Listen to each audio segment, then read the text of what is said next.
नमस्कार, मैं कंचन विश्वास नगर शारदा पब्लिक स्कूल से। प्यारे बच्चों, हम कर रहे थे 3 महाद्वीपों में फैला हुआ साम्राज्य है, जिसमें मैंने आपको रोमन साम्राज्य के बारे में बताया था, जो मैंने पिछली वीडियो बनाई थी। और उसके अंदर मैंने आपको कहानी के माध्यम से बताया था कि किस तरह से इतना बड़ा जो रोम साम्राज्य फैला हुआ था, कैसे वो सेनेट और सम्राट और सेना के द्वारा जो है वो संभाला जाता था। सम्राट के पास काफ़ी बड़ी सेना थी और जो सेनेट थे उनको उसने नहीं हटाया था, और सेनेट के थ्रू ही जो है वो अपने साम्राज्य को संभाल रहा था। जिस सेनेट से वो ज़्यादा परेशान हो जाता था, तो वहाँ पर वो इटली से इतावली लोगों को बुला लेता था, और फिर उनके जो सैनिक थे वो जो सेनेट की पिटाई कर देते थे, और उसके बाद जो है वो सेनेट को वहाँ से हटा देता था, और इतावली जो लोग थे उनको उस शासन पर बिठा देता था। और सैनिक जो थे वो अपनी जो इनकम लेते थे, जो पे लेते थे, वो भी सेनेट से मांगने के लिए जाते थे। वेतन उनको सेनेट देते थे, और सेनेट जो थे वो परेशान थे सेना से, क्योंकि सैनिक ही उनको सम्राट जो उनको आज्ञा देता था, तो वो सैनिक को आकर के जैसे मार पिटाई करते थे। तो इस कारण से सैनिक को सेनेट जो वेतन देना होता था उसको वेतन भत्ता देने के लिए भी जो है तंग करते थे। इसलिए जो सेना थी वो आंदोलन भी करती रहती थी अपने वेतन के लिए। तो उसके बाद आता है तीसरी शताब्दी का संकट। जो नेक्स्ट पॉइंट है हमारा, वो है तीसरी शताब्दी का संकट। इसके अंदर क्या था, जो पहली और दूसरी शताब्दी थी उसमें तो शांति, समृद्धि और आर्थिक विकास होता रहा, तो उसको शांति और समृद्धि का प्रतीक माना जाता था। लेकिन जो तीसरी शताब्दी जब शुरू हुई, तो आंतरिक यानी कि अंदर ही अंदर तनाव के संकट जो है वो आने लगे, और 230 ईस्वी के दशक में जैसे साम्राज्य ने स्वयं ही कई मोर्चों पर जो है अपने आप को जूझता पाया। और उस समय एक आक्रामक वंश उभर कर सामने आया था, जो स्वयं को ससानी कहता था, और उसने बहुत स्पीड से जैसे आक्रमण किया, और उसने 15 वर्षों के भीतर ही फरात दिशा में जो है वो फैल गया। और फिर उसके बाद जैसे राइन और जो डैन्यूब, जैसे वहाँ की जो जर्मन मूल जनजातियाँ थी, वो राइन और डैन्यूब जो नदी है उनकी सीमाओं की ओर उन्होंने बढ़ना शुरू कर दिया था। यानी कि जो आंतरिक जनजातियाँ थी उन्होंने भी जो है आक्रमण शुरू कर दिए थे। और फिर आक्रमण शुरू करने के बाद जो रोमवासी थे उनको डैन्यूब के आगे के क्षेत्र जो थे वो छोड़ने पड़े, उनके आगे मजबूर होना पड़ा। और सम्राट जो थे उस समय के दौरान वो भी उनके विरुद्ध युद्ध तो लड़ते रहे, लेकिन वो सफल नहीं हो पाए। और इसीलिए ही उस समय की जो सामान्य स्थिति थी वो बेहद तनावपूर्ण थी, और लोग जो है वो तनावपूर्ण स्थिति में अपना समय जो है वो व्यतीत कर रहे थे। और उस समय के दौरान उन 47 वर्षों के अंदर 25 सम्राट जो थे वो सत्ताहीन हो गए। उसके बाद आता है लिंग, साक्षरता और संस्कृति। अब लिंग क्या होता है कि जैसे पुरुष और स्त्री में क्या उस समय के दौरान भिन्न भेद होता था या नहीं होता था। साक्षरता मतलब उस समय के दौरान लोगों को अक्षर ज्ञान कितना था, और उस समय संस्कृति जो है वो कैसी थी। अब जैसे सबसे पहले आता है लिंग।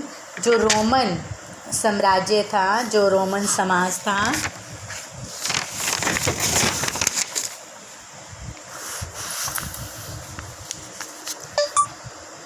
रोमन समाज के अंदर, रोमन समाज में जो आधुनिक विशेषताओं में एक विशेषता यह थी कि उस समय के दौरान एकल परिवार थे। जो वयस्क पुत्र होता था, यानी कि जो कमाने लग जाता था और जो 18 ईयर्स जो है वो क्रॉस कर लेता था, तो वो अपने परिवार के साथ नहीं रहते थे, वयस्क भाई जो होते थे वो साझे परिवार में बहुत कम रहते थे और एकल परिवार जो है उस समय पाए जाते थे। और उनकी यही अवधारणा थी कि विवाह एक ऐसा रूप है जो जैसे जो पत्नी होती थी उसकी संपत्ति जो है वो पति को हस्तांतरित यानी कि उनके हाथों में नहीं सौंपी जाती थी, किंतु अपने पैतृक परिवार के अंदर यानी कि अपनी पिता की संपत्ति के ऊपर वो अधिकार जो है वो रखती थी। जो उसको दहेज दिया जाता था वो उसका उत्तराधिकारी उसका जो अधिकार होता था वो उसके पति का होता था और वैवाहिक अवधि के दौरान वह जो दहेज का सामान होता था वो उसके पति के पास चला जाता था। लेकिन महिला जो होती थी वो अपने पिता की पैतृक संपत्ति की उत्तराधिकारी होती थी और जब उसके पिता की मृत्यु हो जाती थी तो उसकी संपत्ति के ऊपर वो स्वतंत्र मालिक बन जाती थी और ये कानूनी अधिकार भी उन महिलाओं को प्राप्त था। और जो पुरुष थे वो भी अपने पिता के जो संपत्ति होती थी उसमें अपना अधिकार ले सकते थे और जो महिलाएं होती थी वो भी अपने संपत्ति का अधिकार वहाँ से अपने पिता के घर से जो है वो ले सकती थी। और पुरुष जब विवाह करते थे तो वो 28 वर्ष की आयु से लेकर के 32 वर्ष की आयु तक कर सकते थे और जो स्त्रियां होती थी वो 18 वर्ष से 23 वर्ष की आयु तक विवाह कर सकती थी। और इसलिए पति और पत्नी के बीच आयु का अंतराल जो है वो बना रहता था। इसके बाद आता है साक्षरता। साक्षरता मतलब कि उनको अक्षर ज्ञान कैसा था, क्या थी साक्षरता की स्थिति।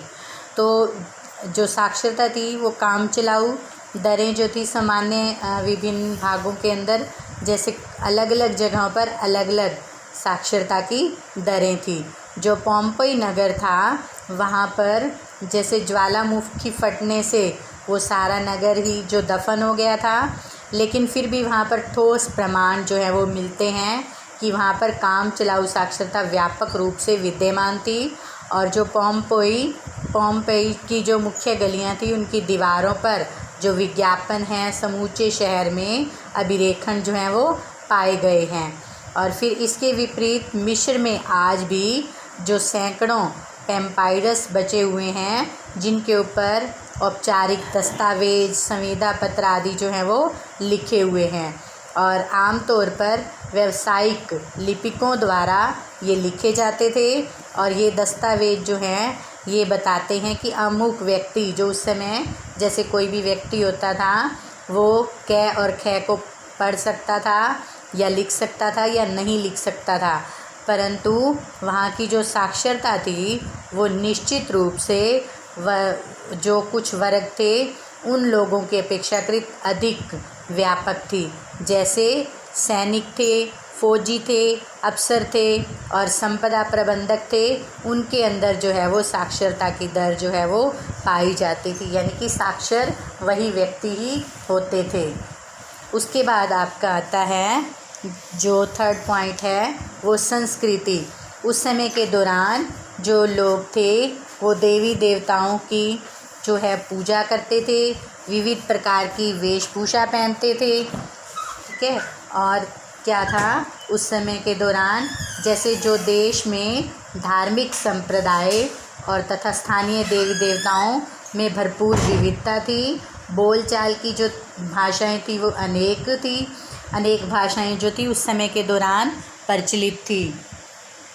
और वेशभूषा जो थी वो भी विविध प्रकार की शैलियाँ जो थी उसके अंदर अपनाई गई थी। और लोग जो थे विभिन्न प्रकार के भोजन जो है वो खाते थे, यानी कि अलग अलग तरह का भोजन खाते थे।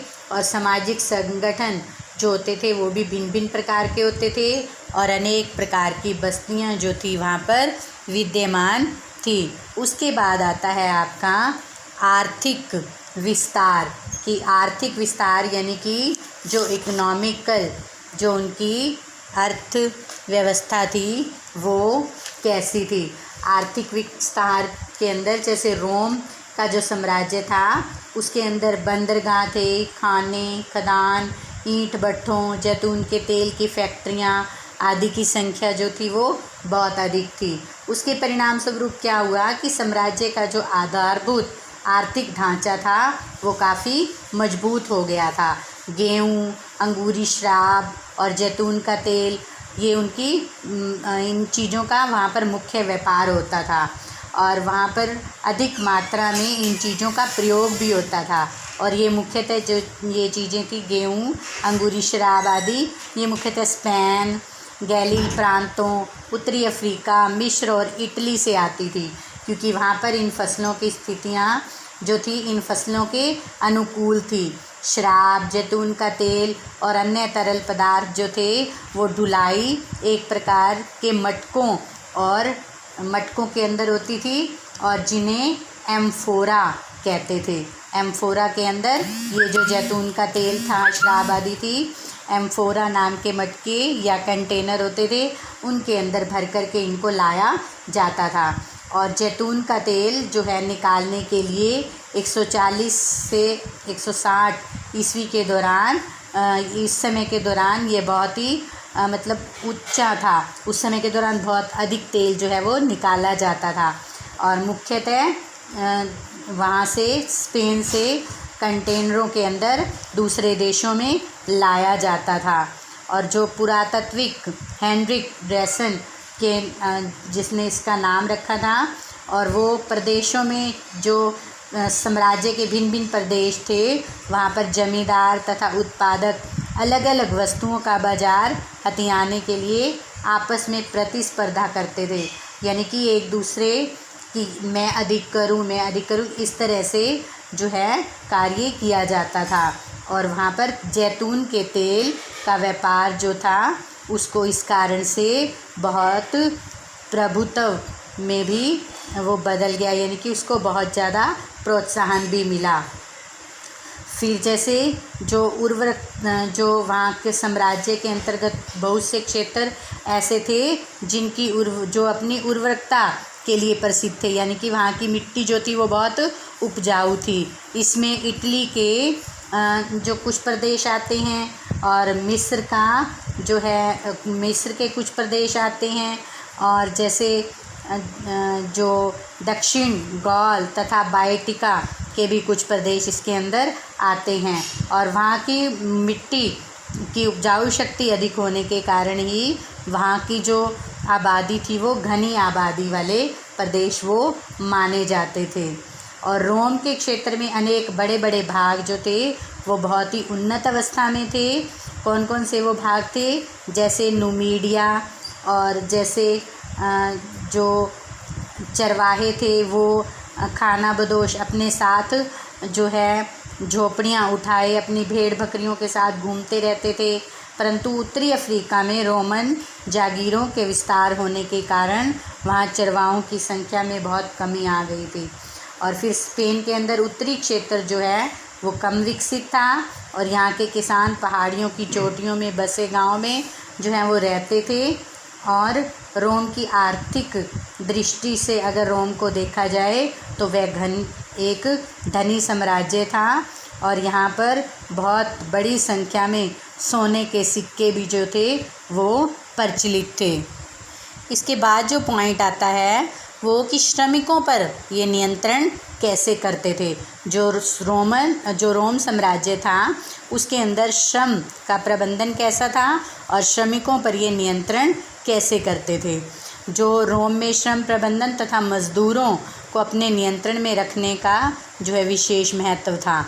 और इसमें क्या किया जाता था, श्रम प्रबंधन में जो कृषि विषयक लेखकों ने श्रम प्रबंधन की ओर बहुत ध्यान भी दिया था। एक लेखक कोलुमेला ने सिफारिश की थी कि जमींदारों को अपनी ज़रूरत से दुगनी संख्या में उपकरणों तथा औजारों को सुरक्षित भंडार जो है वो रखना चाहिए ताकि उत्पादन जो है वो लगातार होता रहे। और श्रमिकों पर नियंत्रण रखने के क्या तरीके थे? जो कोलुमेला ने 10-10 श्रमिकों के समूह बनाने की जो है वो सिफारिश की थी और उसने ये दावा भी किया था कि छोटे समूहों में यह बताना अपेक्षाकृत आसान होता है। यानी कि बड़े समूह में जैसे कोई भी काम करवाना और जैसे उनको कुछ भी किसी भी वस्तु के बारे में बताना या किसी भी कार्य के बारे में बताना जो है वो आसान नहीं होता। जबकि जब छोटे अपेक्षाकृत जो छोटे समूह बना दिए जाते हैं उनके अंदर जो काम करवाना होता है वो आसान होता है और उसमें पता भी चल जाता है कि कौन काम कर रहा है और कौन काम नहीं कर रहा। अलग अलग समूह के काम करने वाले आदमी जो होते थे उनको यानी कि वहाँ पर दास प्रथा जो थी वो व्यापक थी।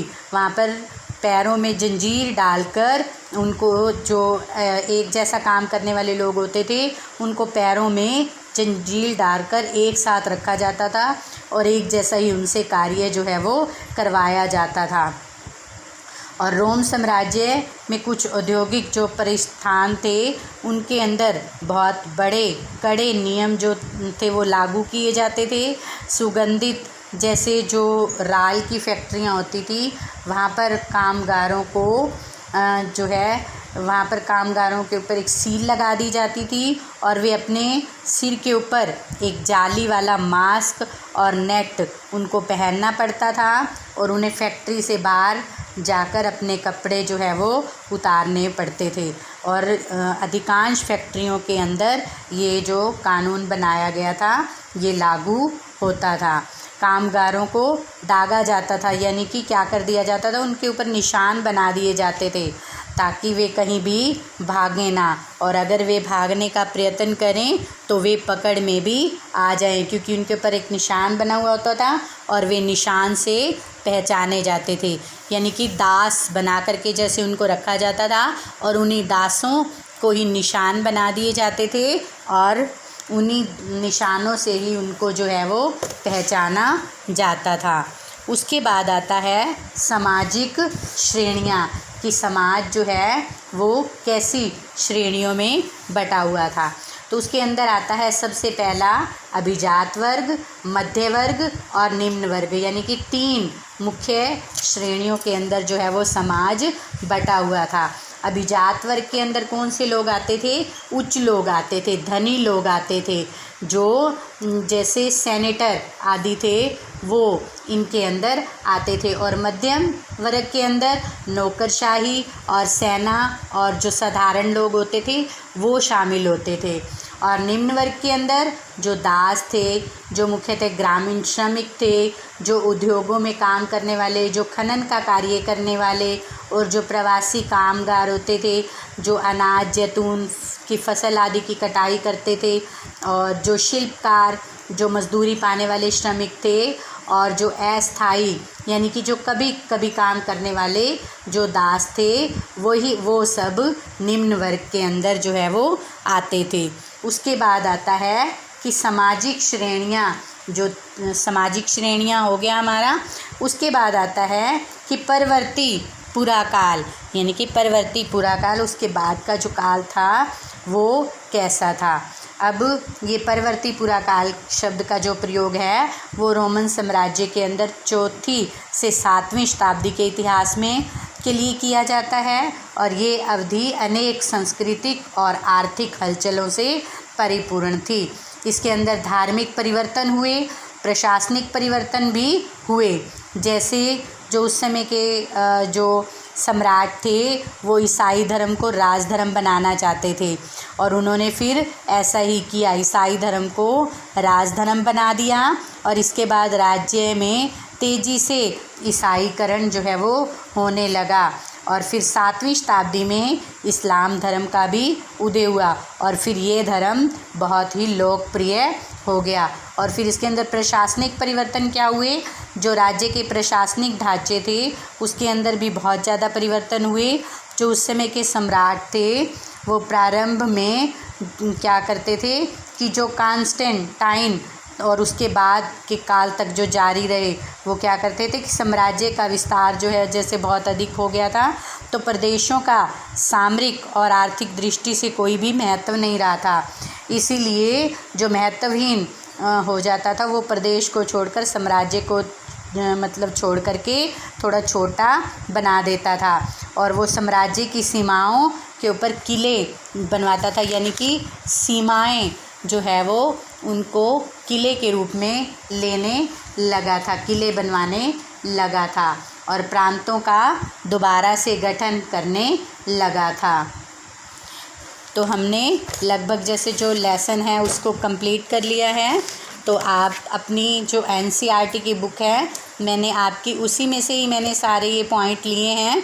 तो आप अपनी NCERT बुक में से इसको रीड कीजिएगा लेसन को और फिर अच्छे से इसके प्रश्न कीजिएगा। धन्यवाद।